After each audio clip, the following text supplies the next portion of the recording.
Without further ado, Dr. Himanshu Matalia. I mean, don't let his boyish young looks fool you, but he's an extremely experienced and wonderful surgeon, and there's a lot that I've learned from him over the years. And he's going to talk to us about cataract surgery in keratoconus. Won't lose a chance to embarrass me. Okay, so here I'm going to talk to you about cataract surgery in keratoconus. Let me just confess one thing, that none of us can claim that we would have plenty of such kind of cases in our kitty to share, because these are rare scenarios, and it does come across slowly. But in future, yes, overall we would come across such kind of thing every now and then, and we should be aware what we'll do there. So why worry about keratoconus and cataract or something? Because now we have refined the cataract surgery to the level that we call it refractive surgery, and we are so tuned to get such a good outcomes that we sort of tune it down to 0.25 sphere and even cylinder. We just knock it down everything, whatever we have. When we talk about workup of these cases, well, keratometry won't be enough, because keratometry only talks about meridians. It only talks about small central area, whereas topography gives us the entire picture of the cornea, and which is why topography is mandatory. When we have choice of topographer, preferably I would want to go with a Schimflug based imaging rather than Placido's based imaging, because many of these cones, when they are advanced, many of time when they are on contact lens, there can be punctate staining on the surface, and the dry spots would not give very accurate results on Placido's based topographer. But having said that, if we have a choice, we would go with elevation based topographer. My preference is Pentacam, because it gives me an outcome in the zone where I can go and select how the regular cornea is or how irregular the cornea is. Coming to the surgery per se. Now, cataract surgery in keratoconus, when we talk about, let's understand that cornea or keratoconic cornea is an asymmetric cornea. That's the definition of keratoconus, and where superior inferior asymmetry, steep cornea, increased posterior curvature, all these things are sort of putting our best ideal outcome away, and hence cataract surgery in keratoconic eye itself, we are going on a back step that, you know what, I mean, I really may not be able to deliver you as great outcome as a normal patient. The reliability of IOL power can be quite questionable or quite challenging. Hence, it's better to go for monofocal lenses only, and especially if the K values are not predictable, it's better to wait for the K values to stop, or rather do a cross-linking and then think about the surgery. There are three more important components of the subject which I'm going to talk about. One is IOL power calculation. Second is toric IOL, and third part is like what Shreyas took, that was topo-guided PRK or intracorneal ring. Starting with the IOL power calculation. The important part of IOL power calculation is keratometry. And the keratometric value, when we take what kind of a keratometric values which we take, that becomes a little difficult. Thankfully, there are quite a few publications on this thing, and not so thankfully, they are not in unison. They do not give a clear message. But what we know from the literature, that in mild cones, you can go for actual K values, but in moderate to advanced cone, you may have to take standard K values. So we know that irrespective of whatever we select, there are chances that we may be off target. So make sure you explain to your patient about that. Coming to the IOL formula. Now, formula, again, there are a lot of publication about that. Some of the good publications which has multiple formula tested out, and they say that mild keratoconus SRK2 is better. Now, mind you, none of us are even using SRK2. But when you talk about such kind of publication, they would go from historical point of view, whatever has been selected, and many of them would not have the best outcome, and ultimately what we get is limited literature, and that's where we can possibly contribute to the literature by publishing such kind of cases. There are many papers which have compared different formula, and they ultimately looks like SRKT or Holaday is actually good. So if you're using that, well, let's go ahead with that and we should be quite okay there. Coming to the torical part, by default, if it's a cone which is not a regular cone, it's not a great idea to think of torical. So a mild keratoconus, regular astigmatism, where earlier manifest and topo axis was similar, then possibly you can think of a torical, but otherwise no.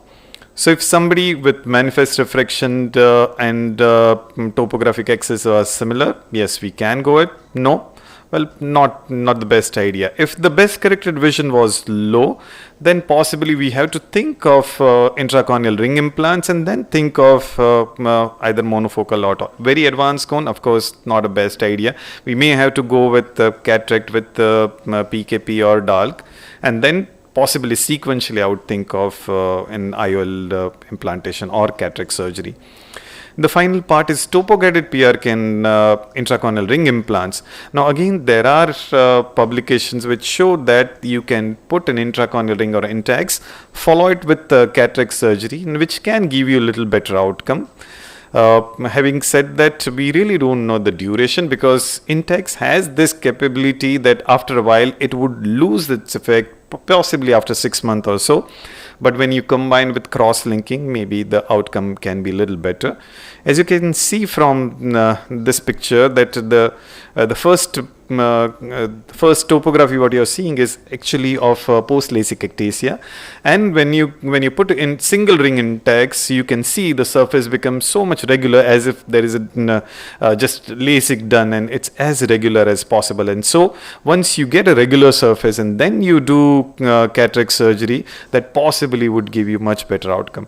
Coming to the topo-guided PRK, well, you know that pre-op irregular surface, you do cross-linking along with topo-guided PRK makes the surface more regular, and then your K values would be more reliable.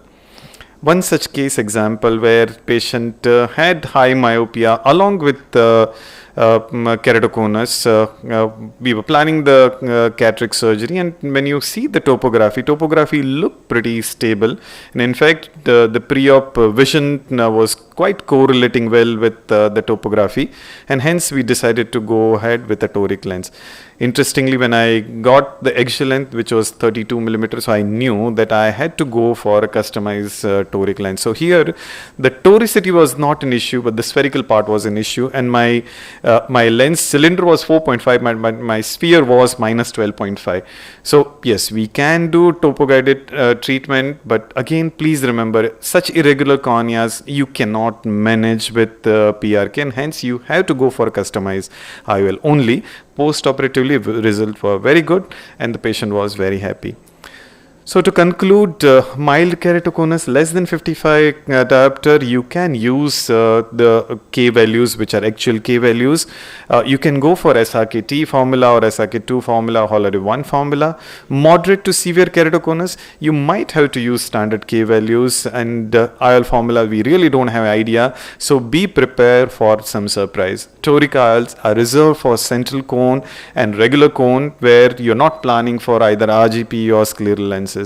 Goal is to regularize corneal surface and then plan for the cataract surgery. Thank you very much.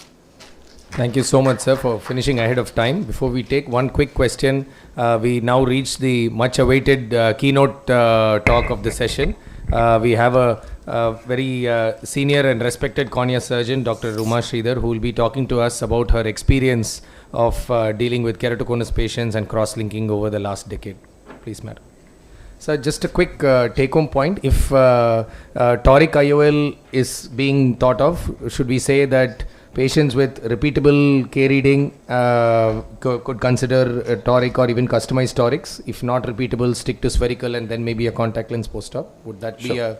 So if one, it's repeatable. Second, it's regular.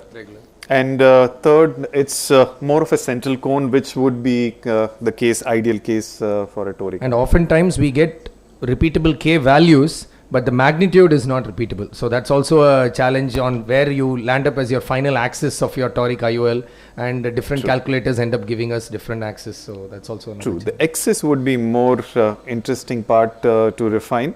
The magnitude of cylinder, even if it's less, that still can be okay. If you are able to reduce, the basic idea is your uncorrected vision, if you are improving, somebody with residual of -8 cylinder, uncorrected vision is going to be very poor. But if you reduce it to -2 cylinder, uncorrected vision still be. So even if you are not able to control the magnitude, but if you are possibly hitting the regular axis, that's good enough.